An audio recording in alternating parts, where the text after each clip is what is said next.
and a very loving welcome to all of you.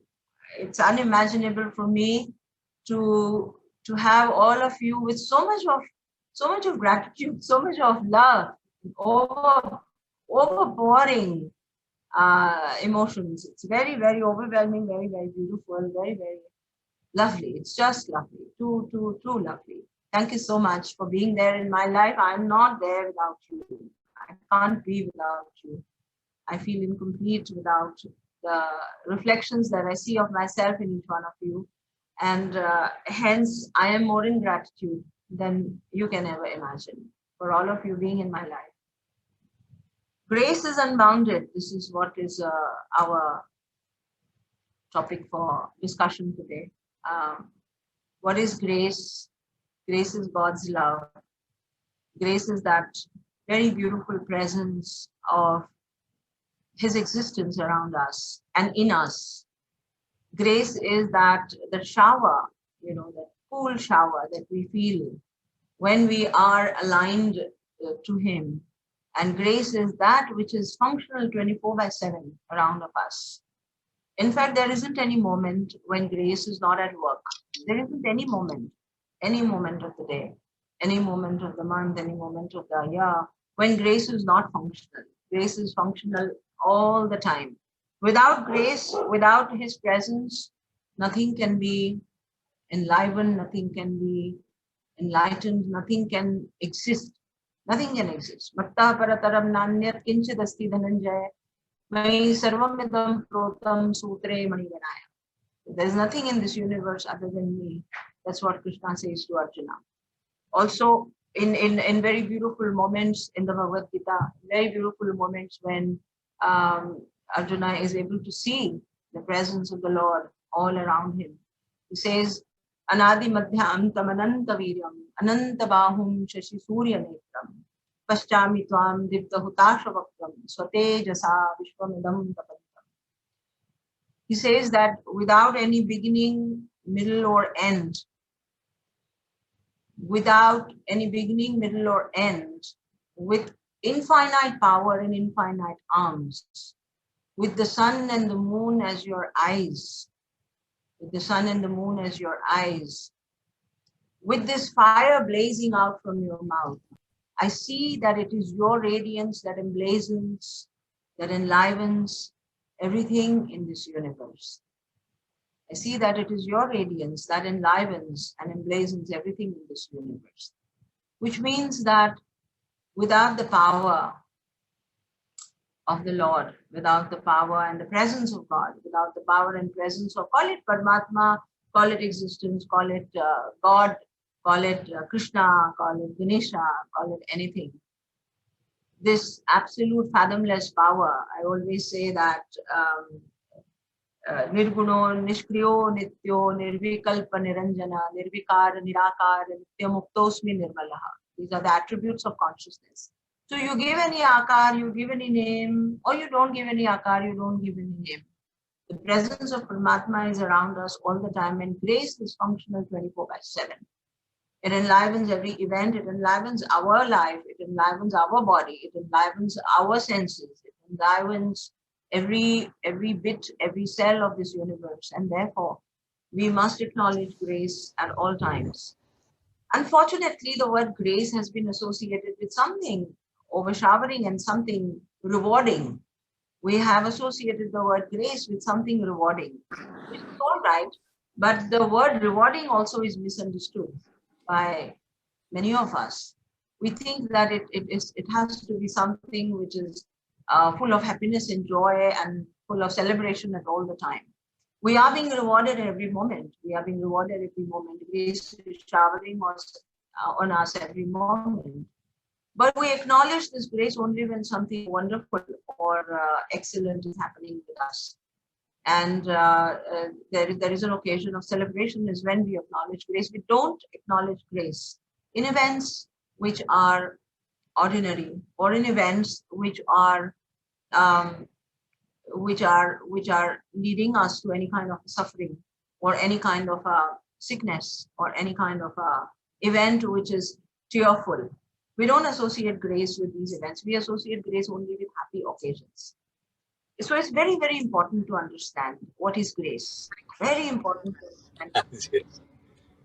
The moment you understand that grace is the energy of God that is assisting us each moment on this journey of life. It's assisting us each moment on this journey of life to awaken us from the deep slumber and ignorance that we have been for many lifetimes. When we understand that grace is this energy that is teaching us every moment, that is awakening us, teaching us, that is leading us to growth each moment. We are growing internally each moment.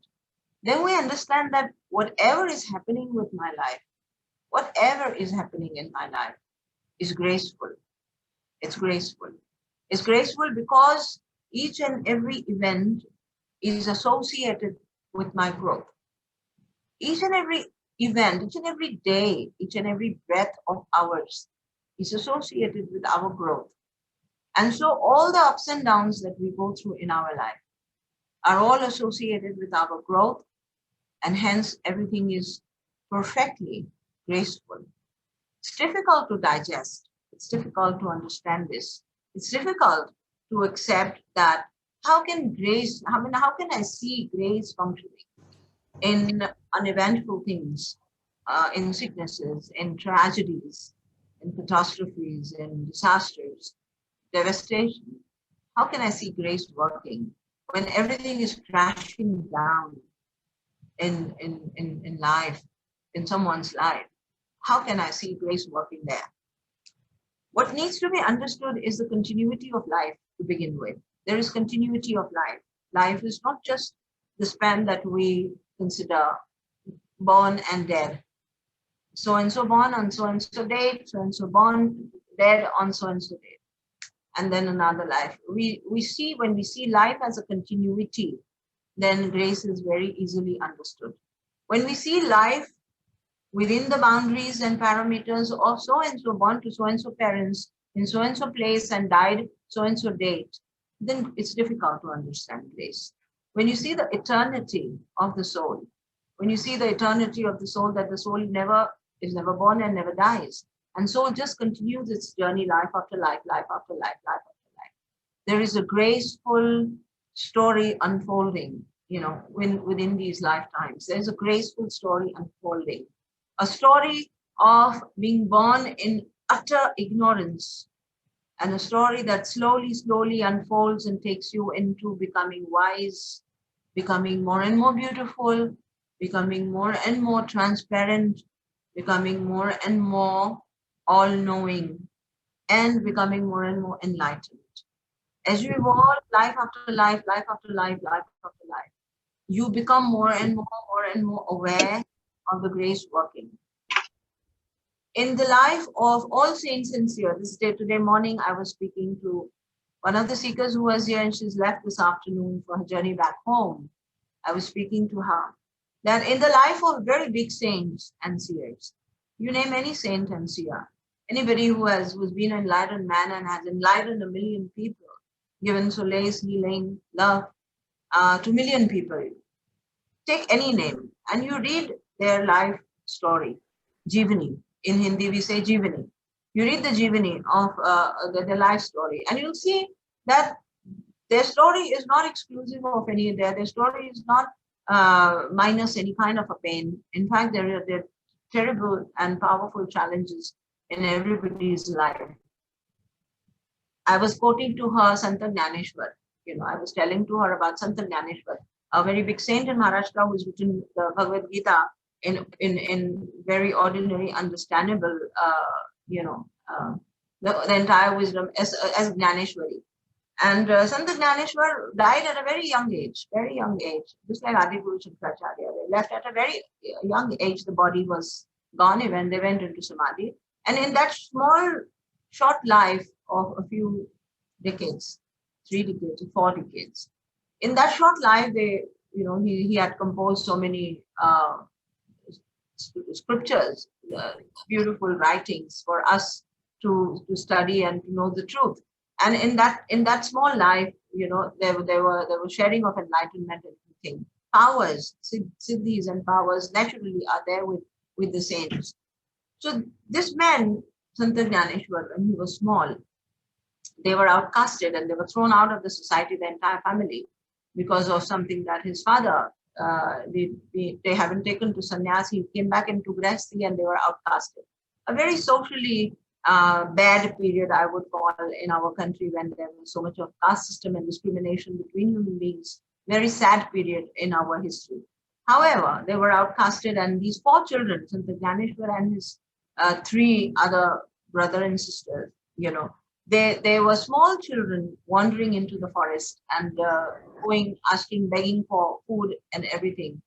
And there's a beautiful journey. If you read the Jivani, you will understand the story. You will understand very beautiful journey how these four children managed to survive, and their parents died, and how they managed to survive.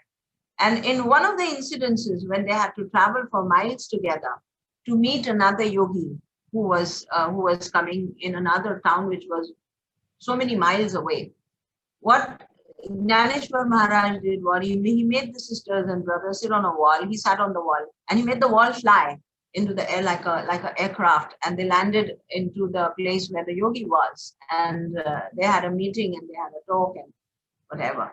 So my communicating to you this story is primarily to tell you that a small boy who had the power to make his sisters and brothers sit on a wall and make the wall fly and go over somewhere. Did this boy not have the power to finish the poverty that they were living in?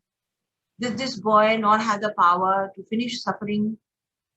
Was this boy not powerful enough to eradicate everything that was painful in their life and to come into utmost comfort for himself as well as for the family? Could he not save his parents from paying a huge toll of their own life to save their children? He could have done. He could have done it. But no, saints don't do it. They don't do it because they don't want to exercise their power. They don't want to exercise their power to in non-acceptance of what the script is. This is a script. We are all living a script. We're having a story that our soul has chosen to bear and to live in this life. And the saint will not override this choice of the soul and will not override and do any kind of exercise of power to eradicate the suffering and come into utmost comfort. Because this acceptance, it's an enlightened acceptance of the script as it is. There is acceptance of the script with a lot of people in the world. When we talk about accepting the life as it is, there are two ways in which one can accept life the way it is. One is ignorant acceptance, hari hui vritti, in which we have thrown down all the weapons and we have just taken and accepted life as it is. It's like almost like I've lost the battle. The soldier has lost the battle kind of a mentality where, you're dragging your body and soul to live this life in utter, acceptance and giving up all your weapons. This is one kind of acceptance, which is not desirable and it's not evolutionary.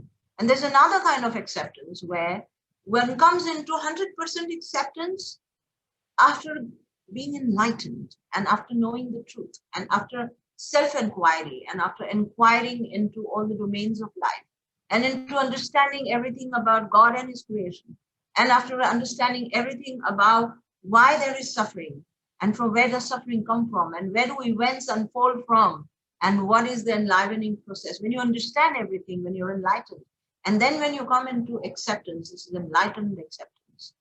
It is of the highest order. It is of the highest order because here you acknowledge the working of grace in every atom and you acknowledge the working of grace in all the moments.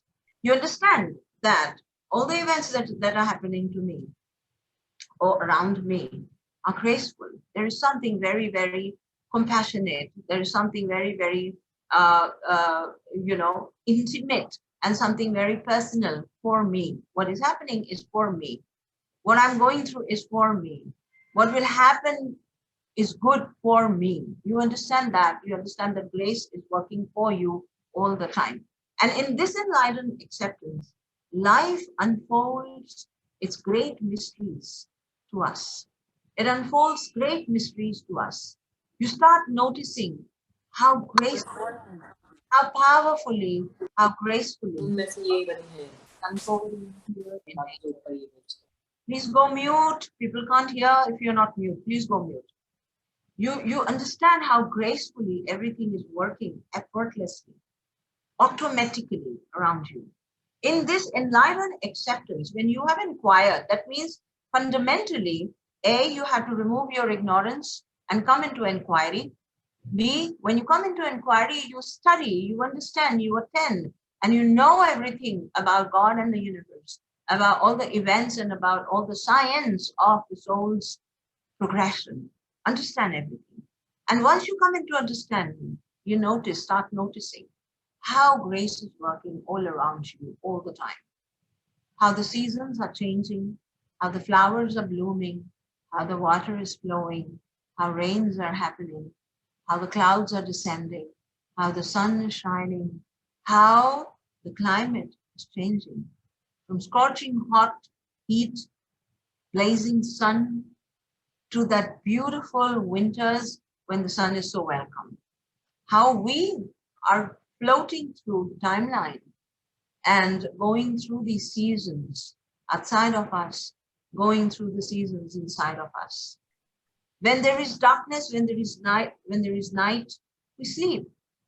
When there is darkness, when there is night inside of us, you should go into silence as though you're sleeping and wait for the dawn, wait for the morning to come.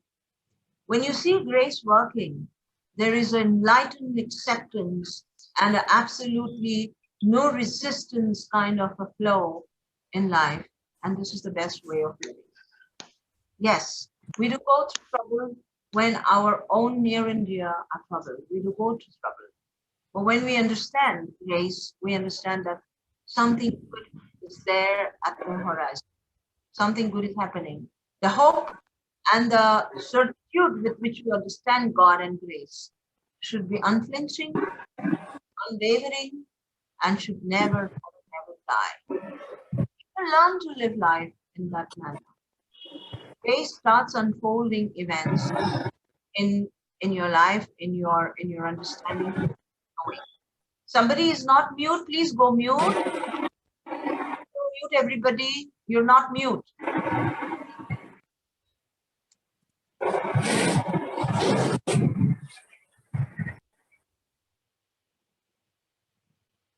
Thank you.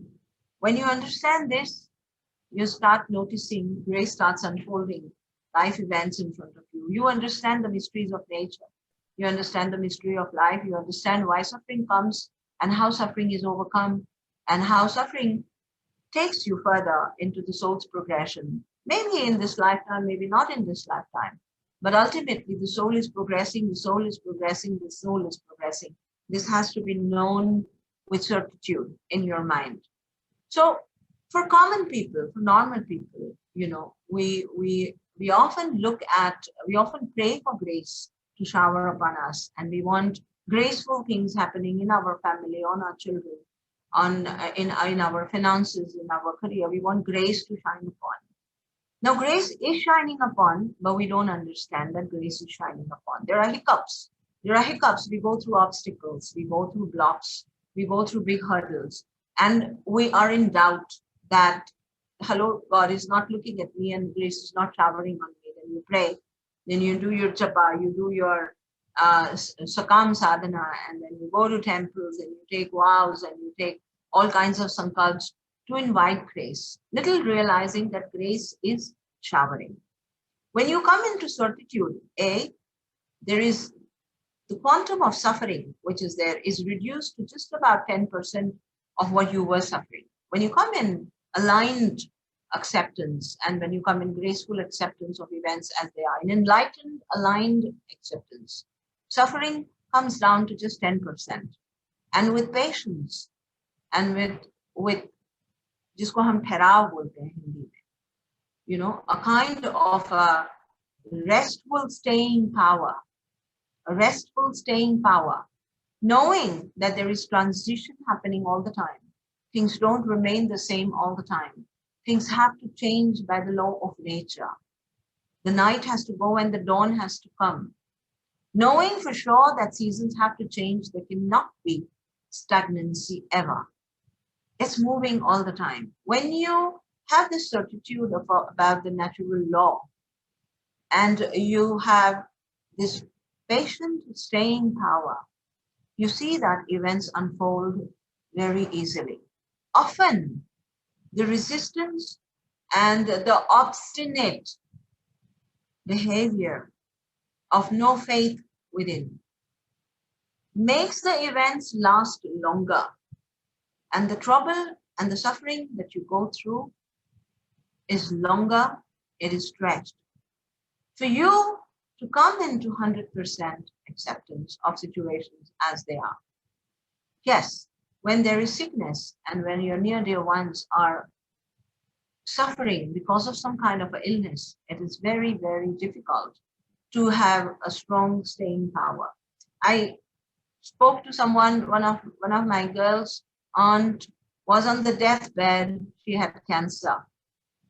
She had blood cancer. She was on the deathbed, an ardent follower of Bhagavad Gita.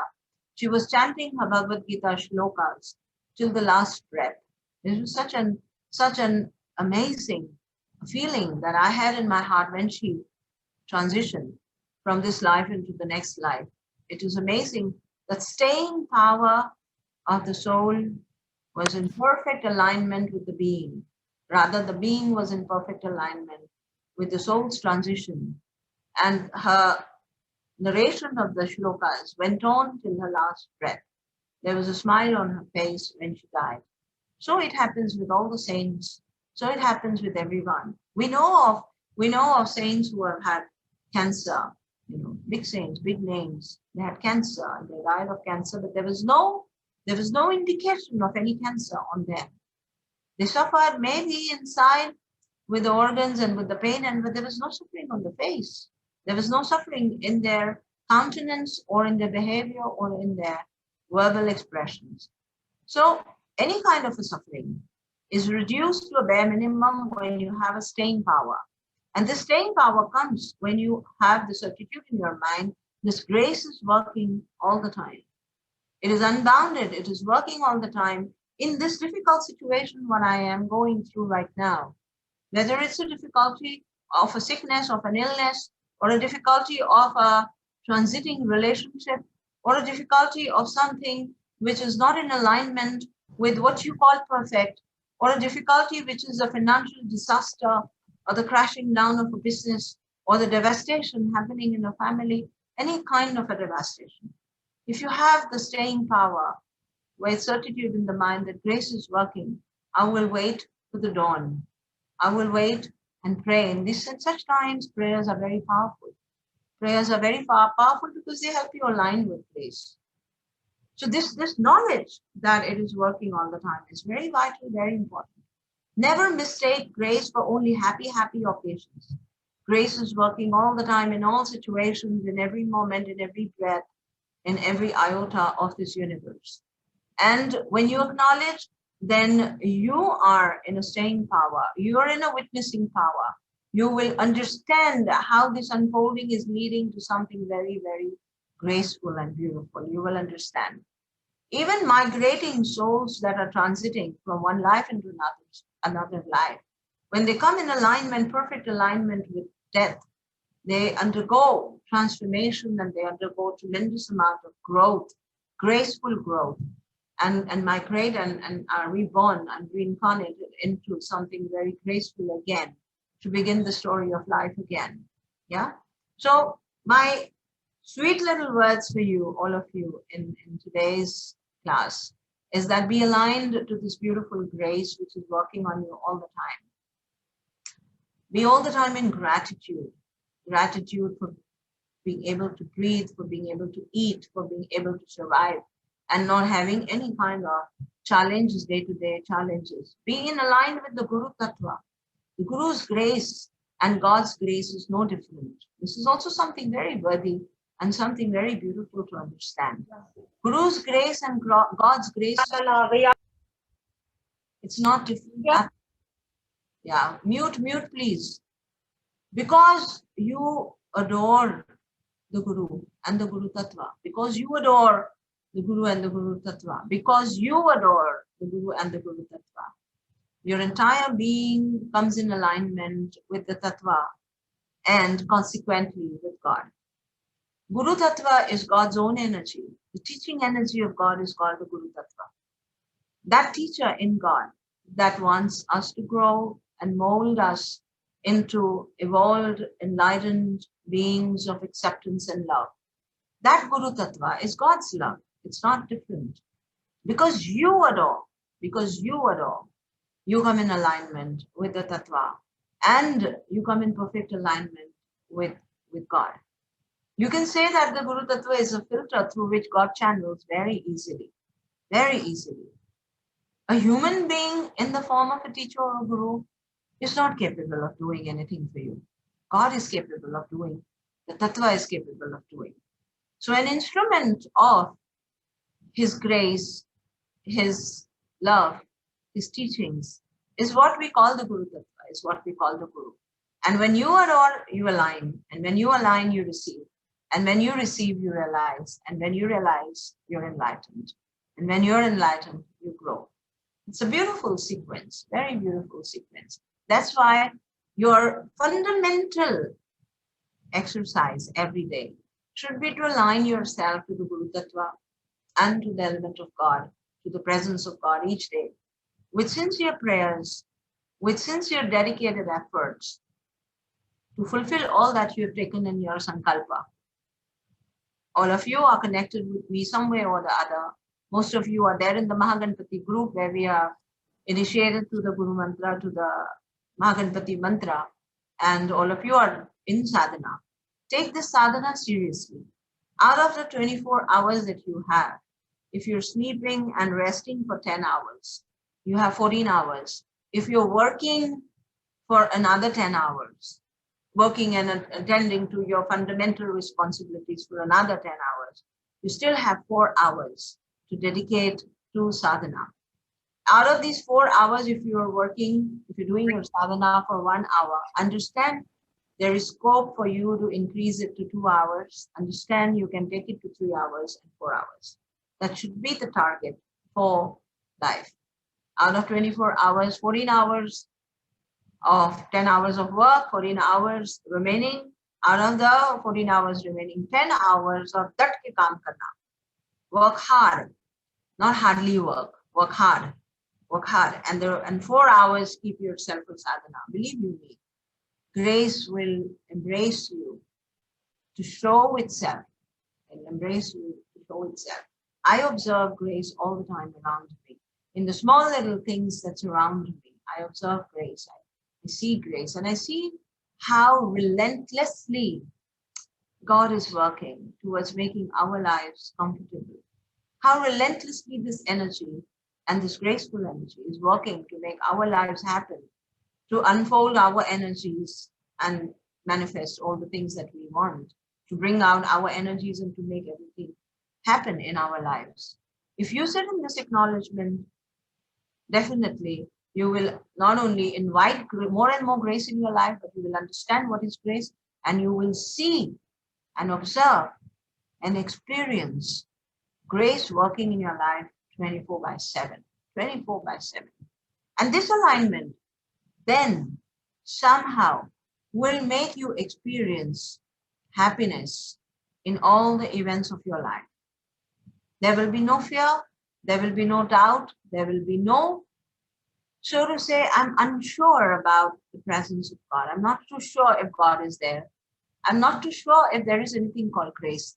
This is doubt that comes in your mind when you're going through trouble. You'll never have this doubt ever again.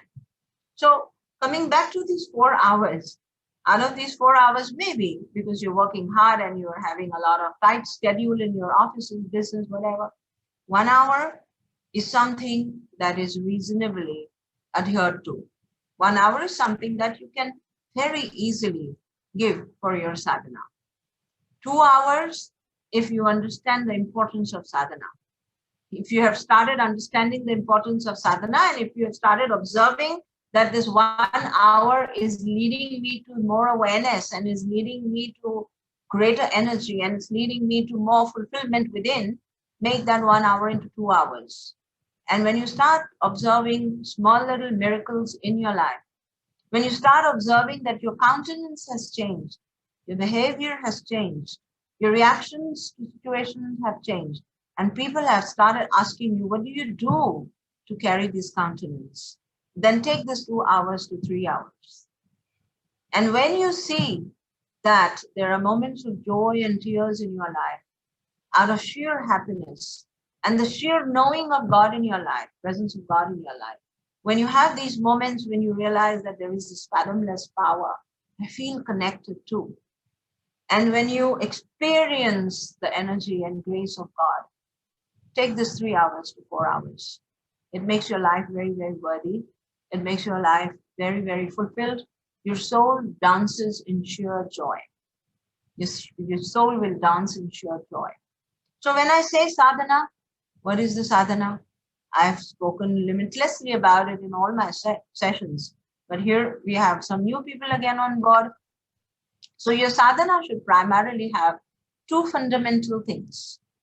One is meditation, for sure. And the other is japa, for sure. Mantra japa, for sure. Meditation, if you have not been initiated, it does not matter. But it's wonderful if you're initiated by someone and somebody has taught you how to sit, how long to sit, when to sit, and even if nothing is happening, how to continue to sit. If somebody has taught you, that's wonderful. If somebody has not taught you, there are a lot of guided meditations, a lot of videos, a lot of blogs, and so many articles. You can self-guide yourself. And if you get an opportunity and if you get the urge from inside, join some of the meditation courses and learn how to sit and how to sit without expectations. How to sit without expectations. Yeah, we say the Sanshaya Mahabhavo, Mano Durnigraha Chalam, Abhyasena tu Kaunteya Vairagyen Chakrobhyate. It's a abhyas, it's a practice. So you just have to sit with eyes closed and eyeballs not moving and sitting in a statue-like form, observing whatever thoughts are coming, not to open the eyes for half an hour of meditation to be done every day. One part of the sadhana. Second part of the sadhana, some mantra japa. We have mantra initiations going on all the time. We have a Mahaganpati group.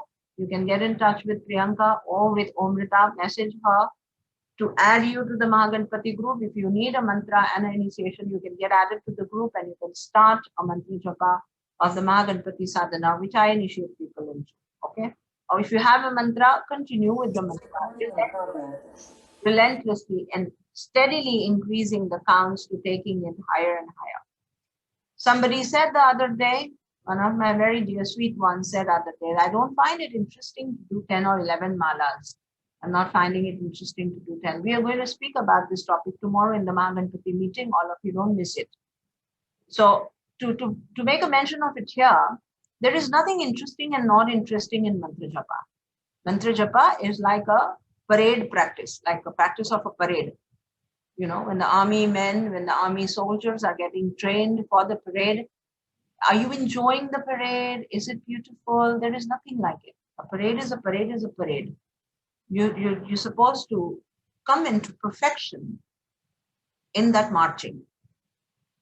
There is nothing that I'm not liking it, I'm not enjoying it, I'm not kind of connecting to it. No, it's an exercise.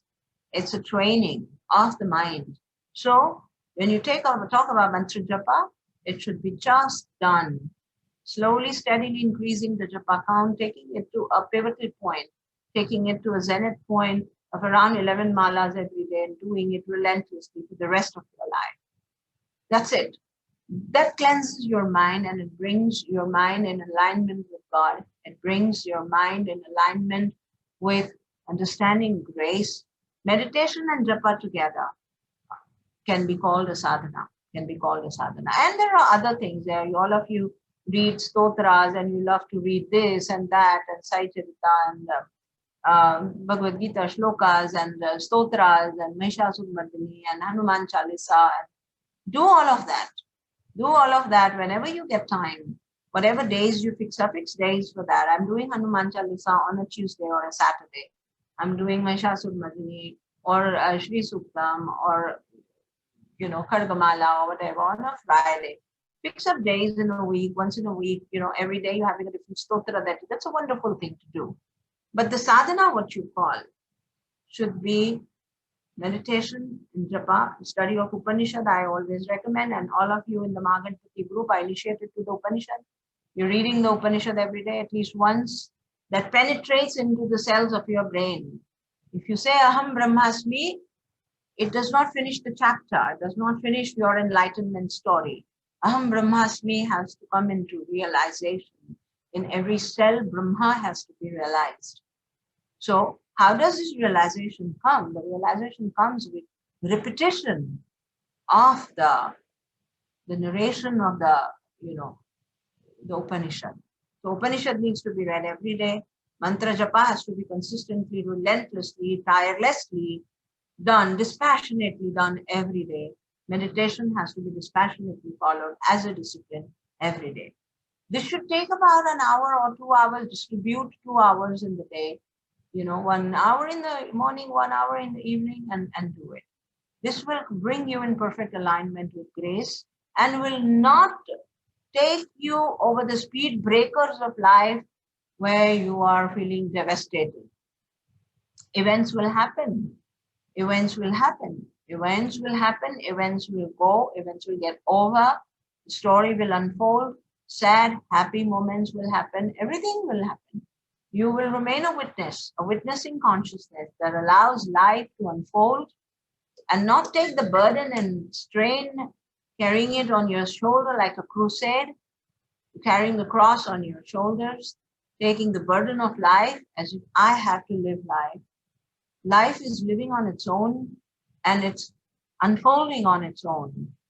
You will learn with your sadhana to be like an unshakable, unwavering presence that is thoroughly enjoying the alignment with God all the time. You're going to the office, you're fulfilling everything, you're going into your family, doing everything. There will be something which is unshakable and absolutely witnessing and absolutely with a very strong staying power. Staying power is very, very vital, very, very beautiful. All those of you who have been connected with me for many years now, few years even, I'm sure you have noticed that you have a strong staying power in you now. Very strong staying power. This is what we call inner strength. It's not bearing or tolerating something nonsensical. No.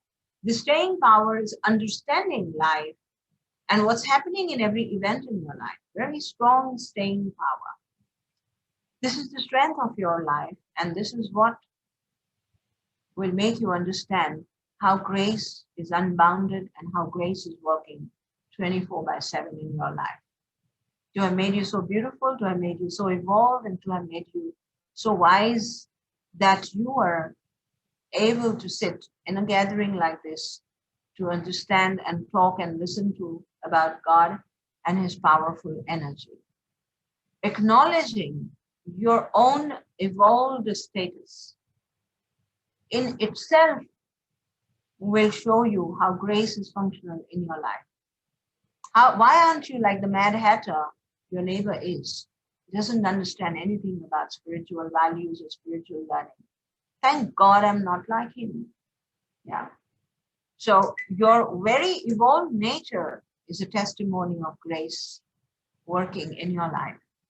Your very evolved nature to again and again and again come forward to learn something, to understand more and more what is this existence about and what is this God about and what am I about, who am I, and what am I doing here? To search, to inquire, and to find something more beautiful about yourself is already grace working on you. Yeah. So this is my very earnest request and my surrender to the Guru Tattva that may the light shower on each one of you to bring you more and more in alignment with this graceful energy, with the Tattva, with the Guru Tattva, so that you remain in perfect alignment with God all the time, taking in humble acceptance everything that is happening in life, even with your children, even with your dear ones. something upheavaling is happening, something obstructive is happening, have a staying power and an unflinching faith that God will, grace will manifest, and something divine and beautiful is going to happen. There will be dawn after a dark night. It has to be by nature's law. Nothing, no suffering in this world is endless, ever. It ends. You have a staying power and you continue with your sadhana. That's the way for a sadhak, and that's the way for a beautiful, evolved, graceful being. This is my earnest request to you with prayers and utter surrender at the holy feet of Gurudev and at the feet of the divine consciousness. May we all be showered with this graceful learning. May we all be showered and transformed in our brains to understand the work of grace all the time. May we grow each day in this strength and in this deep knowing, in this deep certitude. Presence of God be revealed to each one of us, each moment. Thank you so much. Any questions are there? I don't want all of you to talk. Can you able the chat window, Priyanka, so that people are able to put some questions? If they have any questions, I would love to answer. Okay. Yes, you can. Ma, I think only Ritali will be able to open the. All right, then. Ritali will be able to open the chat window. All right, then it's okay. One person at a time. Any question, please ask. Yes, Anarva. You're mute. I can't hear you. जैसे आपने बोला script के हिसाब से life चल रही है, लेकिन अंदर से आवाज आती है कि जो हम कर रहे हैं वही है या कुछ और गोल है लाइफ का? गोल अपने आप को रिवील करता है. गोल गोल का होता है, गोल लाइफ का होता है, गोल हमारा नहीं होता है. हमारा रोल जो होता है वो worldly goal. You can set a worldly goal for yourself. I want to be the best music teacher in town. I want to be the best music teacher that I can ever imagine. You know, you can set a worldly goal for yourself. Life goal, life only sets. Life goal, soul only sets. Life goal is destined, and that shall happen according to the soul's desire. Yeah? Yeah. Sundaramji, it is very beautiful to see you. Jai Shri Krishna. I love you. मैं पूछूं? Yes, Payal. पूछिए बेटा. माँ, I wanted to ask कि आपने हमें सिखाया है कि मोक्ष हमें होगा कि नहीं और हमारी क्या सोल जर्नी है वो तो प्री डेस्टिन्ड है. So let's say if I wasn't destined to get moksha in this life, is there anything I can do to get closer to it? Moksha of the mind, liberation from the mind, is your birthright. Moksha from life and death, which is the ultimate liberation. Ultimate liberation is that your soul is not reborn again and it merges with divine consciousness. That means the drop of water has gone back into the glass of water.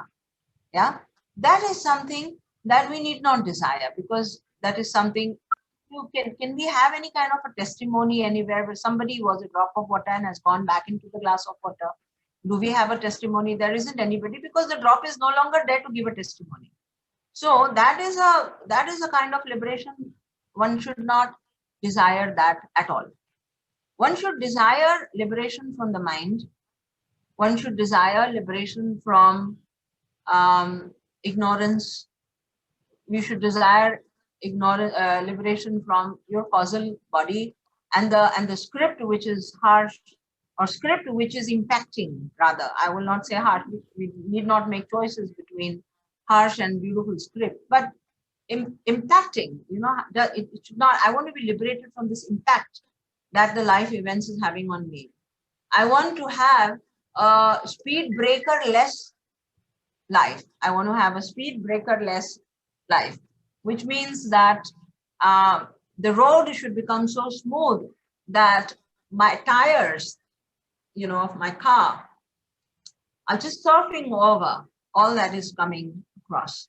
So that liberation, you have every right to desire. And moksha, which is the ultimate, whether we are born or not born again, is not something you will even remember. Yeah.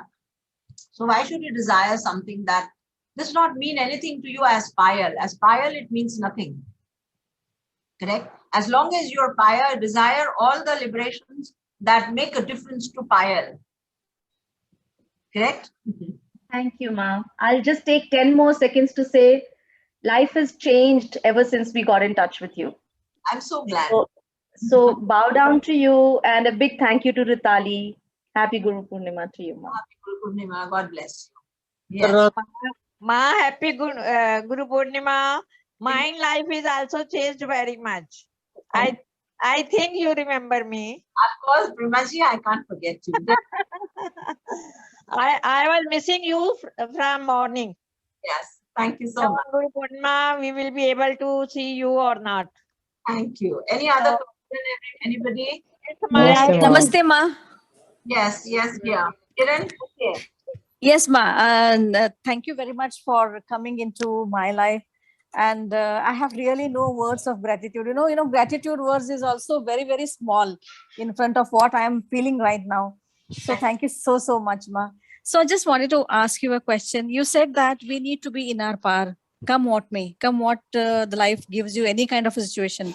So on that, I just wanted to ask you, what does it mean to be in our power? It means to be aligned with the soul. You see, the soul is the karta. You see, when you read the Atharva Shirksha, you say, Tvameva kevalam kartasi, Tvameva kevalam dhartasi, Tvameva kevalam hartasi. When he is the doer, when he is the one who is maintaining, and when he is the one who absolves or finishes everything, then who are you? Correct? Then who are you? Who am I? We are nobody. So as an individual, Kiran, or as an individual Ma, we're actually doing nothing. The soul is doing everything. The Atma and the Atma are doing everything. When you understand that, you become the strength of the soul. Soul's, the effulgence of the soul, the strength of the soul, the power of the soul is what you submit into. When you submit into the soul's power, you are the power of the soul. That is coming into the strength of yourself. When you come into the stance of Kiran is a limited person. Kiran is bound with all limitations, all imperfections of the person that she is. So when I am associating myself with the limitations and the bound personality of Ma, I am not in power of my soul. When I come into the power of soul, I experience that I have become the power of the soul, which is boundless, limitless. So when you think yourself to be Kiran, you're limiting. If you think yourself to be the soul, you're limitless. And that is what we say, come into your power. Get it? Pranam, Yes, Ma. Ma. Okay, Ma. Thank you so much. Pranam, Ma. Surbita this side, Ma. Yes, Surbita, tell me. Ma, I am just so speechless, Ma. This was beautiful. Ma'am, I have this one question that I keep getting always, and what you spoke of today, I think it will lead to this answer that I'm seeking. When we reach this place where, we embrace everything that is happening in our life, and we understand that even the suffering that we're going through is grace, right? So where does healing come into the picture? For example, the Reiki or any other energy healing modalities, or even say the, yantras and anything we do to try and ease that suffering. So where does that come in the picture, Ma? That is a balm. When you get burnt with fire, you put a burnol or you put a Silver X. It soothes. It gives a soothing effect. It does not let the person experience the pain which has burnt deep inside. The healing happens by the body itself, correct? Yes, ma'am. By the power of the soul itself. Because if there was no soul in the body, if there was no consciousness in the body, no healing would have happened. The person wouldn't have survived at all, correct? Yes, so ma'am. Healing, yantras, vibrational medicine, that's why we call it medicine. It helps the person to align with the truth and align with the power of the soul so that the healing happens. It's instrumental. All your modalities, your healing modalities, your healing energy, the power of the yantras, crystals, whatever you do, to truthfully they are helping the person align to the power of his own soul so that healing happens. Ignorantly, people think that this kind of modalities and this kind of solutions are going to override suffering and take them out of suffering, which is not true. It just helps the person to align with the soul, and the soul heals. Similarly, it helps you to align with the power of the white light, which is grace showering on you, and the white light heals. So neither the healer is healing, nor the vibrational medicines are healing. Both of them are allowing, assisting, helping to bring the suffering person in alignment with graceful power of the soul and the universe. Get it? Yes, Ma. Ma, then the saints that you mentioned, like, we've heard of a few saints who kind of, like they've gone through the suffering and they had the power to heal, but they chose not to. Why would, why did they make that choice? Or is it like something that was karmic? Like it was meant to be like that? So they How have, does one know then? because they have a very deep insight. If all people have very deep insight and they understand that there are few drid karmas remaining and they have to be experienced and lived rather than miraculously dissolved. Miraculously dissolving karmas at that stage of evolution would not help them into liberation. It would bring them back into the cycle of life and death. So at that stage of evolution, they choose to undergo the Deha Prarabdha. We call it Deha Prarabdha. Deha Prarabdha is the suffering of the body.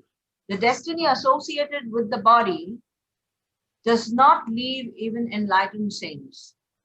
They have to undergo it and they gracefully undergo it. Okay. And so for people like at our evolution, like, if I speak, so we can still make use of these medicines.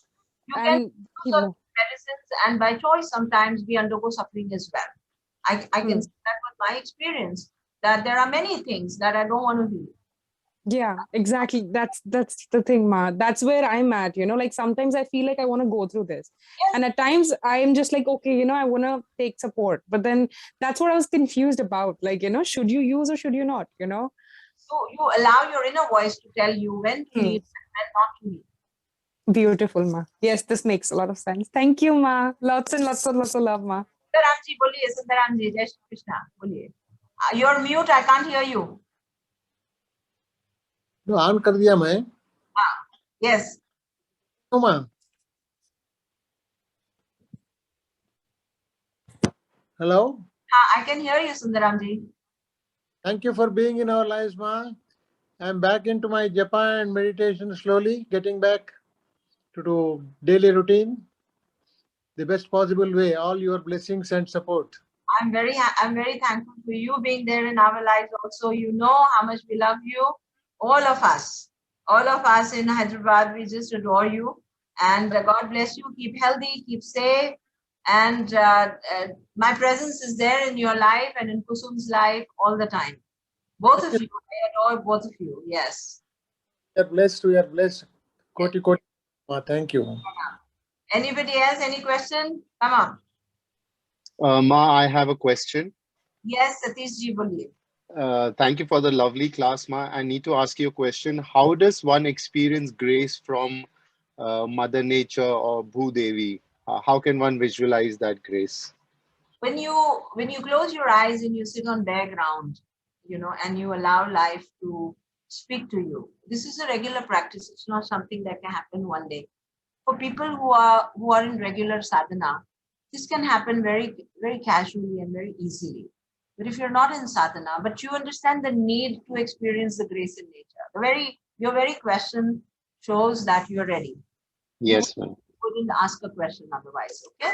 So when you're ready, then just surrender, close eyes, sit in on bare ground, maybe in sand along the beach of the sea or on a riverside, or on a grass lawn, or somewhere very close to nature. Close your eyes and be open. Give a kind of a declaration that I want to experience the graceful expressions of God all around me this moment. and it reveals itself. It reveals itself with some smell, with some feel, with a throbbing, with a sound, with something, some music coming from somewhere, butterflies, and the touch of the grass itself can give you the experience of grace, on under your feet. I mean, it's fathomless, absolutely fathomless. A regular exercise of this kind, where you spend quiet moments with closed eyes in nature, grace unfolds and shows itself to you, for sure. Thank you very much, Ma. May I ask a question, please? This is Purnima. Yes, Purnima. Yeah, thank you very much. Whenever I see you and listen to you, you're very therapeutic. You are a therapy itself. So thank you so much. And I love your glow on your face. It's so positive. Thank you very much. I have a question that how to overcome your comfort zone, because your comfort zone doesn't allow you to become a disciplined person, because without discipline, doing sadhana regularly is also not possible. Discipline plays a very important role, but your comfort zone, in my experience, comes in between. What is that mantra कि मैं जो सोचूं वो बस कर लूं? 5 बजे उठना है तो मतलब उठना है, मोबाइल छोड़ना है तो मतलब छोड़ना है, मतलब there is no distraction which can come in front as a barrier. So, what is that one mantra? I'm not able to get it for so long. Thank you. So, it's a very beautiful question, Purnima, and thank you for all your compliments. The comfort zone, yes, is like a very graceful transit room. It's a very graceful transit room where the soul is showering on you all the comforts of life, and have actually brought you into a kind of a nullity, or into a kind of a pause, or into a kind of a restful, some very comfortable, like a sofa set, which is so comfortable you don't want to get up from it. So sankalp is the shakti of free will. Your free will exercise happens with sankalp. Take a sankalp, a short sankalp, for 1 week. 1 week, okay, with any ordinary mantra that you believe in. You believe in Ganesha, you believe in Devi, you believe in Gayatri, whatever. Okay, and do one mala. I'm giving you something very bare minimum that is comfortably done. Okay, one mala every day for 1 week, with this sankalp that I want to invite the power of discipline in my life. Get it? Okay. I want to invite the power of discipline. To put yourself into a disciplined practice, do a small sankalp. I want to become, see, you cannot deny, you cannot push away your comfort zone because it's precious. We don't want to call out to God and say, give me problems so that I can start my sadhana. Absolutely, right. All of the blessings which are there, and yet want to come into a discipline, knowing very well in the head that I'm resting and resting and resting and not getting up. So you take up one sankalp, or short sankalp, which comes in your easy laziness, to bring you in discipline. And the best thing that you love in your life, whatever you love in your life, maybe your children, or maybe your art, or maybe your profession, or whatever, attach your sadhana to that for some time to bring you into discipline. So as in, how can I attach? Like if I love music, or if I like music, there is a particular note that you are not able to touch. Let's say there's a particular note you're not able to touch, or a particular raga that is not just happening, or attach a sankalp to that and say that at the end of this sankalp, I want to touch this note. So that, because you have to find an impetus, you have to find a provoking factor for your sadhana. Get it? Yeah. Right. So take a sakam sadhana to bring you in discipline. Once you come in discipline, make the sakam sadhana into nishkam sadhana, and once you learn how to jog. Let's say you have your baby is crying 2 kilometers away, and as a mother, you have to run 2 kilometers to go hold your baby. You run those 2 kilometers, catch your baby, and understand and know, oh my God, I know how to run for 2 kilometers, and I'm going to do this every day. Exactly. Right. Thank you so much. Ma, can I ask? Yes, Chaya here. Namaste, Ma. Tight hug to you today. Yeah. in continuation only, how to overcome the comfort zone of meditation and silence, because I like that the most thing, most. I mean, that is the most favorable time to meditate or to be sit in silence. How to increase japa in such situations? It's not required. If you're having a comfort zone with meditation, that is one of the most desirable things for a sadhak. Most desirable. If you're able to enter into a quietude and into a quiet space within where you're effortlessly meditating, there is no need for you to increase your japa. The goal of increasing the japa is to come into ekagrata, so that this ekagrata helps you to meditate longer. But if you're increasingly naturally, if you are able to enter into a quiet space and you're able to meditate for a longer time, you don't have to increase your japa. Keep it to a bare minimum and keep enjoying your meditation for longer. Because at times in the group now, every people say that I have switched to 11 mantra, 11 japas, 11 malas, and at times I feel so depressed that, oh, I can do only one japa and 11 times Atharva Shirsha reading only. How can I increase? That disturbs my mind. People in standard 4th are aspiring to go to standard 10. And if you are in standard 10, you want to be in standard 4 to be able to say that I want to go to standard 10. I want to go to standard 10. So it's like that only. So that will be better to enjoy my meditation only. That is okay, ma? So enjoy your meditation. Take it for longer hours. The goal of japa is to silence the mind, to clear unnecessary fragmenting of thoughts, and to enter into a meditative space eventually. So if you have found that maybe in your previous birth you've done a lot of japa and you're able to get into the groove of entering into layers of samadhi, so you enjoy that. So there is no forceful increasing of japa for you, not required. Okay, thank you so much, ma, for the blessings and the guidance. Thank you. May I say something, ma? May I say something? Yes, tell me, beta. प्रणाम माँ, गुरु पूर्णिमा की शुभकामनाएं माँ. Gentlemen, अभी उन्होंने कहा कि how do you experience grace in nature?